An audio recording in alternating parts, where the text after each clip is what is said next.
Hard to believe. Paul, thank you. And it is time for a coffee break now. We're starting with an invention that could replace security dogs at places like airports. This is interesting, Robots that smell. It's interesting. It's getting crazy. Smell-o-vision. So, apparently that's legit now. So tech companies have already managed to make robots act like us, move like us, hopefully not anchor like us. And now a group of researchers from Israel has made it possible for them to smell like us too. Interesting. Yay. A team at Tel Aviv University created the robot that uses a biological sensor to detect the presence of certain smells. Smells like chicken.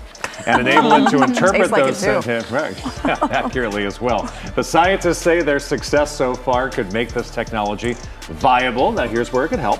It could help identify explosives or drugs or even diseases. For a long time, animals like dogs have helped us flag dangers through their smell. Moving forward, they want to give the robot navigation ability so it can pinpoint where a smell is coming from, just like a dog. But dogs are cuter. Nothing is as good as a dog, but if it saves dogs' lives, I agree with you. Nothing, Paul. Nothing. Yeah. Emphasis on Yes, nothing. absolutely. I did learn from a sound mixer recently that AI cannot, right now, can't actually laugh or scream. Okay. So in That's terms good, thank of God. the robot Yeah, anchors, we'll still be able to laugh and scream. You They'll guys need us to laugh. you guys are irreplaceable. You guys have so much fun.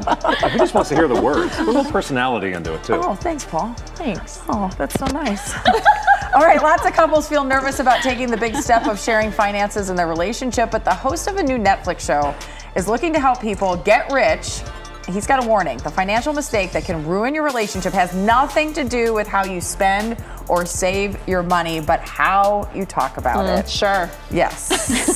He says lots of couples don't talk about money proactively, and that means they're not setting goals and boundaries, which can lead to couples fighting over each other's spending habits, and that's not uncommon. A recent survey, you love the survey, Paul, actually Surveys found are very important. that Surveys say that surveys are really important. nearly 2/3 of couples argue about money. He says to avoid these scenarios, couples should agree on a spending and savings plan. Good luck. And be transparent about each other's financial needs, wants, and goals from the start. Well, we started working with a financial planner, and it has been really eye-opening as to what stories we've told ourselves about how we like to spend or save money, and kind of like dissecting those and then moving forward together. It's a big thing. Starbucks. Is that you or your wife? It's both of us. It's actually. both of you? Joint accounts More me. Or separate? or separate or Separate. both? I think We do both. separate.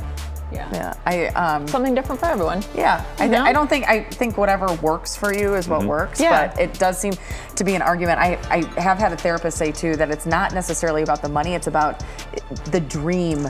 Yeah. So like if I'm dreaming of buying a house and you keep going and spending on Starbucks and I'm like, I'm not gonna get my house. Right. It's really about But like I've what's got my the coffee, root. so it's okay. We just had It a all works conversation out. about this the other day. My husband and I were driving along the coast looking at the beautiful beach, and he was about to make a big purchase for a musical instrument because that's his passion.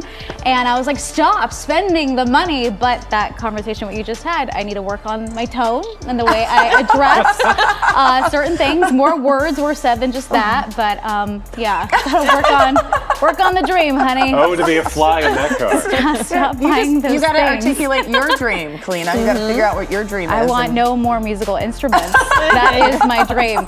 Let's talk about I hope this. he's watching. So a celebrity, I hope he's he is too. A celebrity chef just revealed just how much work it takes to get Marvel ready, and the plan involves way more calories than a lot of people could eat.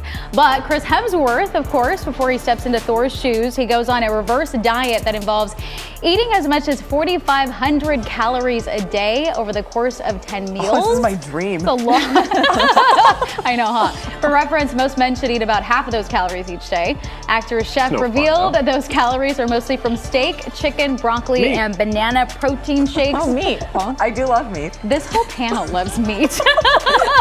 He also says the star goes through pretty intense dehydration process before stepping in front of the camera, which involves increasing his water intake on the week leading up to the film, avoiding it altogether a day and a half before. Wow. What is that saying? Sounds very Abs are healthy. made in the kitchen, so you have to watch what you eat in order to Oh, see I like that phrase. a little, you know, some type of something developing. I clearly don't have it. That's why I cover my stomach. But yeah, there you go.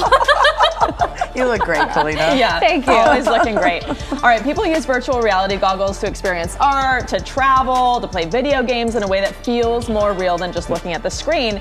And now a new program is taking that sensory experience to the next level. A group of researchers created this video game. Look at it, isn't it so trippy? It's called Surreal, and it's made to simulate the effects of psychedelics without the psychedelics. They say the experience is similar to what people feel when they take drugs like LSD. It looks kind of fun.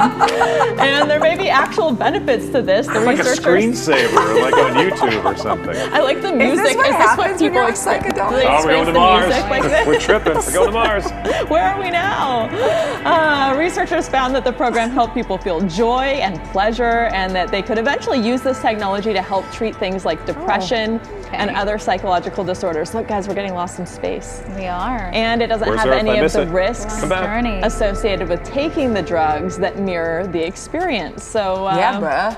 yeah, looks like a good idea to me.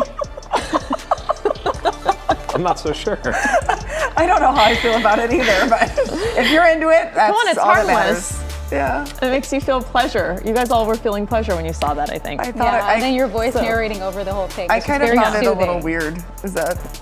Well, all AI is weird. That's true.